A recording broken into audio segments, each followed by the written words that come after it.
The most famous pilgrimage route across Europe, the Way of St. James, has a brand new encyclopedia. 40 experts from 8 countries have zealously collaborated conducting the research for this work. In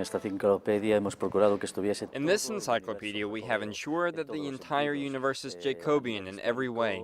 At a historical level, the characters, events, meanings, routes, and historical pilgrims and rituals. It is, if not all, almost everything.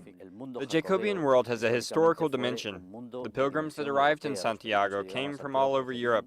The route itself is a work of all of Europe, even Iceland.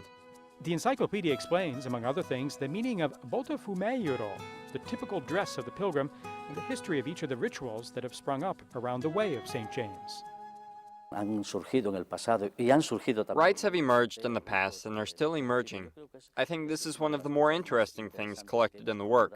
The route is defined through symbols like the cross or the drone, which is the pilgrim's walking stick, and, of course, the Cathedral of Santiago is full, in the best sense, of ritual.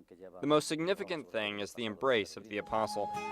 The encyclopedia is composed of 18 volumes and includes more than 3,000 entries, which detail everything from the birth of the first road in the 11th century to the history of the 100 roads that exist today.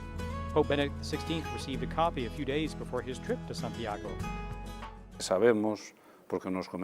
We knew it was a great desire that the Pope had, with his brother Georg, to travel to Santiago.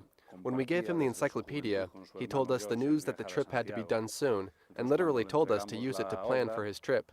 Monsignor Frohan told us that he had already been browsing and reading the work. A few days later, we received a letter of thanks from His Holiness for the work and congratulations on the edition. The Way of St. James was declared the first European cultural route in 1987 by the Council of Europe and a World Heritage Site by UNESCO. Last year, it celebrated its Holy Year and will celebrate it again in 2021.